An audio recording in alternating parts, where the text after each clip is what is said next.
मुस्कान साकेत लगभग 6 दिनों से नर्सिंग ऑब्जर्वेशन ड्यूटी में विंध्य हॉस्पिटल में आ रही थी। वह हॉस्पिटल की रेगुलर स्टाफ नहीं थी। दिनांक 12/12/2024 को सुबह लगभग 11 बजे एक लड़का निखिल सेन मुस्कान साकेत को बेहोशी की हालत में विंध्य हॉस्पिटल लाया। उसने बोला कि मैं इनका परिचित हूँ। ये छोटे पुल के पास सड़क में उल्टी कर रही थी और इनके मुंह से झाग निकल रहा था। शायद इन्होंने सल्फास जहर खाया है। रोगी की हालत अत्यंत गंभीर थी। उसका पल्स बीपी नहीं मिल रहा था। तुरंत समस्त नर्सिंग स्टाफ डॉक्टर की टीम ने मिलकर इलाज शुरू किया। सीपीआर, इंट्राब्यूशन, वेंटिलेटर, जीवन रक्षक दवाएं इत्यादि लगभग 1 घंटे तक रोगी का आईसीयू में जान बचाने का प्रयास किया गया, किंतु सफलता नहीं मिली। साथ ही परिजनों और सिविल लाइन पुलिस को सूचना देकर बुलाया और पुलिस ने मर्ग कायम किया। पुलिस ने मृतका के शरीर को पोस्टमार्टम के लिए भेज दिया है। कल दिनांक 13/12/2024 को कुछ लोगों ने पुलिस को आवेदन दिया कि एक हॉस्पिटल में इलाज में लापरवाही हुई है, इसलिए हॉस्पिटल के खिलाफ एक्शन लिया जाए। हॉस्पिटल के समस्त मेडिकल स्टाफ और डॉक्टरों की टीम ने रोगी को बचाने की पूरी कोशिश की और इससे संबंधित समस्त दस्तावेज और सीसीटीवी रिकॉर्डिंग भी पुलिस को दिखाई गई और सौंप दी गई, जबकि मृतका मरीज का निःशुल्क उपचार किया गया था। इस तरह के झूठे आरोपों से मेडिकल स्टाफ और हॉस्पिटल का गंभीर मरीजों के इलाज को लेकर मनोबल कम होता है, जो कि एक सभ्य और स्वस्थ समाज के लिए बिल्कुल सही नहीं है कि ऐसे झूठे आरोप लगाने वालों के खिलाफ सख्त कार्यवाही करने की मांग की है। परसों एक हमारे यहाँ नर्स थी जो ऑब्जर्वेशन के लिए पिछले 6 दिनों से आ रही थी। उसका नाम मुस्कान साकेत था। ऑब्जर्वेशन में नर्स आती हैं तो हम देखते हैं कि उनको कितना काम आता है, वो देखते हैं कि उनको ठीक लग रहा है कि नहीं, और फिर जब वो पास होती हैं एग्जाम में तो उनको परमानेंट कर लिया जाता है। लड़की बहुत अच्छी थी, हम उसको नौकरी में परमानेंट करने वाले थे, लेकिन उसको 6 दिन ही हुए थे। 7वें दिन परसों 12 तारीख को वो सुबह ड्यूटी पे नहीं आई थी। फिर लगभग 10:30 बजे एक लड़का जिसका नाम निखिल सेन बताया उसने, वो नर्स को गोद में उठा के लाया भागते हुए हॉस्पिटल में। उसने बताया कि ये हमें छोटी पुल के पास सड़क पर मिली और वहाँ उल्टी कर रही थी और उसके मुंह से झाग आ रहा था और ऐसा उसकी बदबू से लग रहा है कि सल्फास खाया है क्या। ये उस लड़के ने बताया। मैंने पूछा आप इस कौन है, कैसे जानते? बोला हम परिचित हैं, हमारे मोहल्ले की है, हमसे मिलते रहते इसलिए हम जानते हैं। हम वहाँ से निकल रहे थे, देखा तो ऐसा था, तो हम तुरंत हॉस्पिटल लेके आए। उस समय रोगी की सिचुएशन बहुत ही सीरियस थी। पेशेंट अनकॉन्शियस थी, बेहोश थी, उसका पल्स बीपी कुछ नहीं आ रहा था। ऐसी सिचुएशन में वो लाई गई। इसका मतलब होता है कि जो जहर था वो पूरे शरीर में फैल चुका था और सारे ऑर्गन्स को वो डिस्टर्ब करने लगा था। ऐसी सिचुएशन में बिना देर किए, हर सेकंड कीमती होता है, तुरंत रोगी का इलाज शुरू किया गया। कैजुअल्टी में ही सारी जीवन रक्षक दवाएं, इंट्यूबेशन, वेंटिलेटर, सीपीआर सब कुछ किया गया। लगभग 1.5-2 घंटे तक उसको आईसीयू में ट्रीटमेंट किया गया। सबने पूरी कोशिश करी बिना कुछ सोचे कि पुलिस केस हो सकता है या कुछ परेशानी हो सकती है या नहीं बचे तो कुछ समस्या हो सकती है, या जैसे लोग पैसों की बात करते हैं, पैसा कोई है नहीं देगा कौन, कुछ नहीं सोचा गया। सब कुछ इलाज किया गया, सारी दवाइयाँ लगाई गई, लेकिन हमारी बदकिस्मती और उसकी कि हम उसे बचा नहीं पाए क्योंकि ऑलरेडी जहर बहुत फैल चुका था। साथ ही पुलिस को सूचना दी गई, उसके परिजनों को सूचना दी गई। वो लोग आए, उनको सब बताया गया कि ऐसा है। जो लड़का लेके आया था उससे भी मिलवाया, वो उनके परिजनों से परिचित था। ध्यान लिए, सारा वो पंचनामा किया और पुलिस चली गई। हॉस्पिटल और डॉक्टर का जो फर्ज होता है वो सारा कुछ पूरी ईमानदारी से किया गया। इसके बाद कुछ नए लोग आए, परिजनों ने तो सब देखा, ट्रीटमेंट हो रहा है क्या है सब पता है उनको। फिर ये जो नए लोग आए ये कुछ इल्जाम लगाने लगे कि आप लोग शव नहीं दे रहे हैं। हमने उनको समझाया कि ये पुलिस केस है, मेडिको लीगल केस में हम शव नहीं दे सकते। वो बोले कि पैसे के लिए शव नहीं दे रहे हैं। ऐसा तो कुछ था ही नहीं, पैसे के बारे में तो सोचा ही नहीं गया था। उनको बताया गया कि हॉस्पिटल का कोई बिल आपको नहीं देना है, दवाइयाँ हैं, इनका बिल उनको केवल बताया गया, दवाई भी हॉस्पिटल खरीदता है, उनको केवल बताया गया, उन्होंने माना गया कि हम नहीं देंगे, हमने मान लिया ठीक है। तो वो बोले कि नहीं आप शव दीजिए। अब ये संभव नहीं है पुलिस केस में, पुलिस ही शव लेके जाती है, पोस्टमार्टम होता है।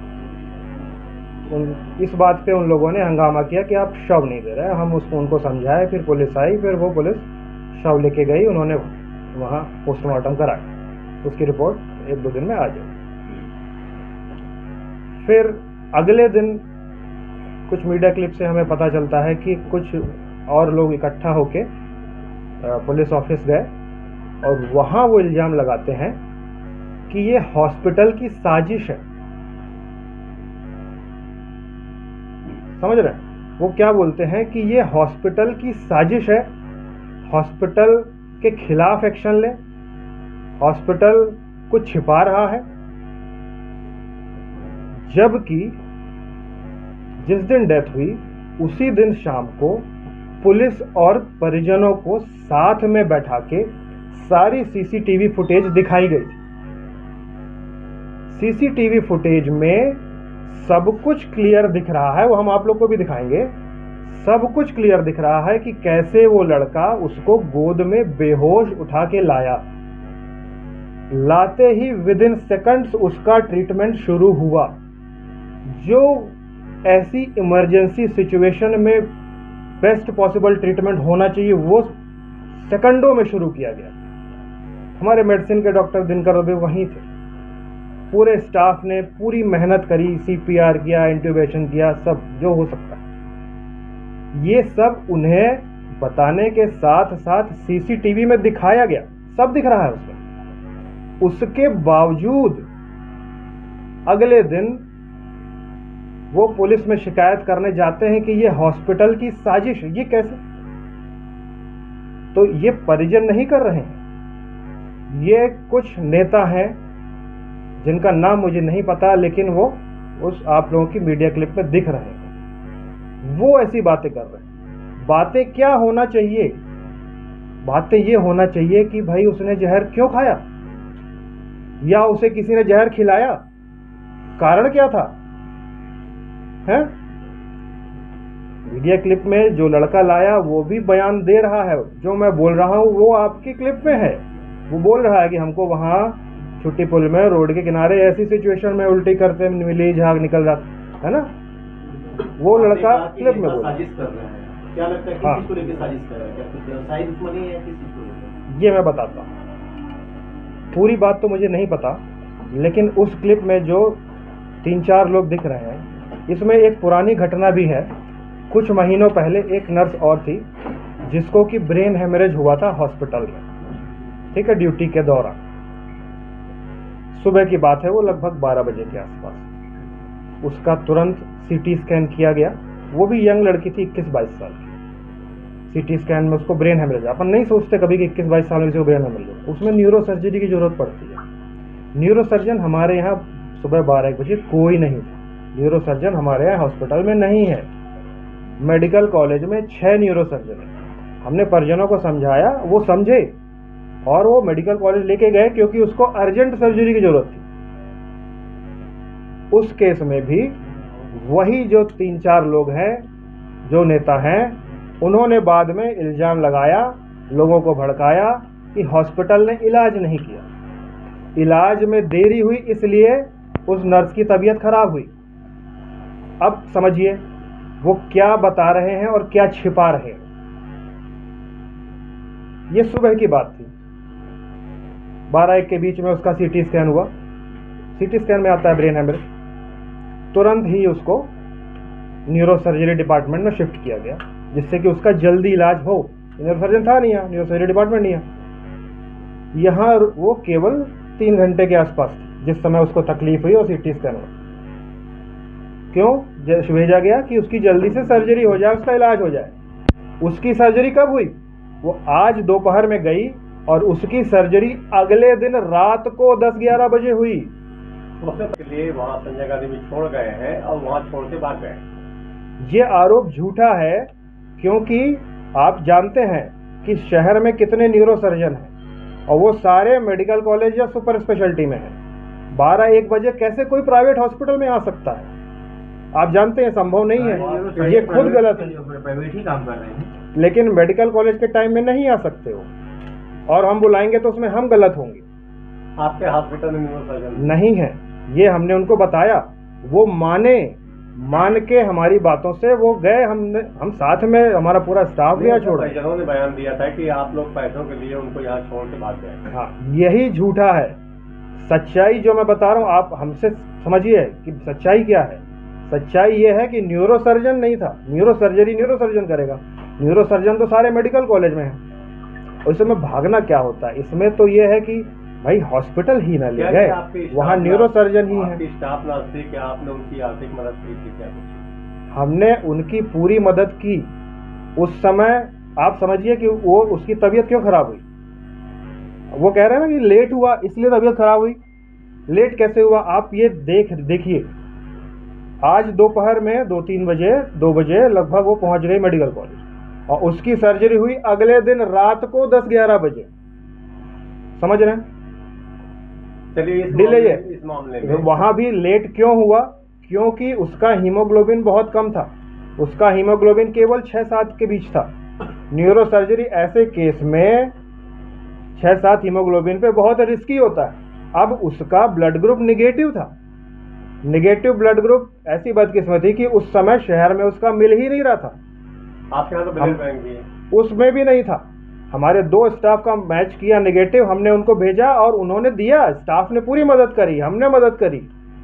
लेकिन ये बदकिस्मती थी कि उसका हीमोग्लोबिन पहले से ही बहुत कम था। मेजर सर्जरी होनी थी, 4 से 5 ब्लड चाहिए थे, वो अरेंज नहीं हो पा रहे थे कॉलेज में, इसलिए लेट हुआ। आपके कहने के अनुसार साजिश कर रहे हैं। हाँ, तो क्या जिसको तो हेमरेज हुआ था वो उसके परिजन थे या फिर किस लिए कर रहे हैं साजिश? वो क्या है? पैसे के लिए, हमसे पैसे की डिमांड की गई थी कि आप हुआ था उस मामले में कि इस मामले में? उस मामले में जिसको ब्रेन हेमरेज हुआ था, कितने की डिमांड? हमसे 15 लाख की डिमांड की गई थी। उन लोगों का नाम नहीं जानता मैं, किस पार्टी से बिलोंग करते हैं? पार्टी का नाम भी नहीं पता। चेहरे सामने आए थे, क्या को लेके 15 लाख की डिमांड? नाम क्या है? हाँ, उन लोगों का नाम नहीं पता, लेकिन उन मीडिया क्लिप्स में वो चेहरे दिख रहे हैं। कल की मीडिया क्लिप? हाँ, जो पुराने केस में भी थे और वही लोग कल की मीडिया क्लिप में भी दिख रहे हैं। कोई भी व्यक्ति आपसे 15 लाख रुपए की डिमांड करता है, आपको उसका नाम नहीं पता, ना कुछ पता कि कहाँ है क्या है, उसकी फुटेज होगी। ऐसे लोगों से हम दूरी बना के रखते हैं। नहीं, हमने इस पे ध्यान ही नहीं दिया क्योंकि हम जानते हैं कि वो परिजन नहीं थे। ऐसे बीच के मीडिएटर, छुटभैया नेता बहुत आते हैं जो इस तरह से ब्लैकमेल करना चाहते हैं। सभी फुटेज होगी आपके पास सीसीटीवी में? पूरी सीसीटीवी फुटेज है। पैसा लेने आए थे आप? नहीं, वो तो पुरानी बात बता रहा हूँ मैं आपको, जब वो केस हुआ था। देखो, उसकी फुटेज होगी आपके पास? हमारे चैम्बर में सीसीटीवी फुटेज नहीं है, लेकिन मैं ये बता रहा हूँ कि वही लोग दिख रहे थे वहाँ कल की मीडिया क्लिप में पुराने। के लिए मांगे जा रहे थे या वो खुद के लिए मांग रहे थे?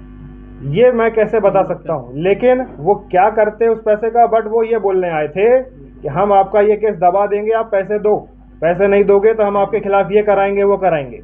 उस टाइम आपने और वही लोग, हमने उस पे उस समय ध्यान ही नहीं दिया कि ऐसे लोग तो बहुत आते रहते हैं। आप समझिए, ऐसे ब्लैकमेल करने वाले हमें हर महीने आते हैं जिन पे हम ध्यान नहीं देते।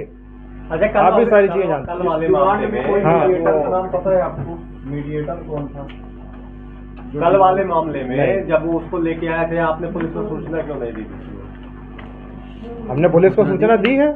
ये बताइए, अभी आप नहीं कह रहे हैं कि जब उसके मतलब ऐसा हो गया, उसकी मौत हो गई तब आपने सूचना दी? इसके पहले सूचना हो गई। पुलिस कांड के पहले अभी 1 दिन पहले एक और खत्म हुई है, उसमें भी 70,000 का मांग हो रही थी इस अस्पताल से। 1 दिन पहले की घटना है। इसी अस्पताल में वो लोग भी आरोप लगाए थे परिजन। उस केस में हर केस अलग होता है। उस केस में परिजन चाह रहे थे कि इनका इलाज आयुष्मान से किया जाए, ठीक है। आयुष्मान में हर बीमारी हर हॉस्पिटल में कवर नहीं होती है। किसी विभाग में, किसी हॉस्पिटल में कोई विभाग कवर है, किसी में नहीं। उस लेडी को कैंसर था, कैंसर के इलाज की आयुष्मान से परमिशन हमारे हॉस्पिटल में नहीं है। इसलिए ये रोगी को शुरुआत से ही पता था, उनसे लिखवाया हुआ था, उन्हें पता था सब। लेकिन जब सिचुएशन सीरियस हो जाती है, जब रोगी को बचाना मुश्किल होता है, तो फिर इस तरह की बातें नए लोग करने लगते हैं कि पैसा ना देना पड़े। लेकिन उनको सब पता था, पहले दिन से पता था कि कैंसर के इलाज की परमिशन इस हॉस्पिटल में नहीं है, फिर भी उन्होंने साइन किया, लिख के दिया, इलाज कराया। तो आपने एडमिट भी कर लिया उसको? वो चाह रहे थे यही इलाज कराना, इसलिए किया गया।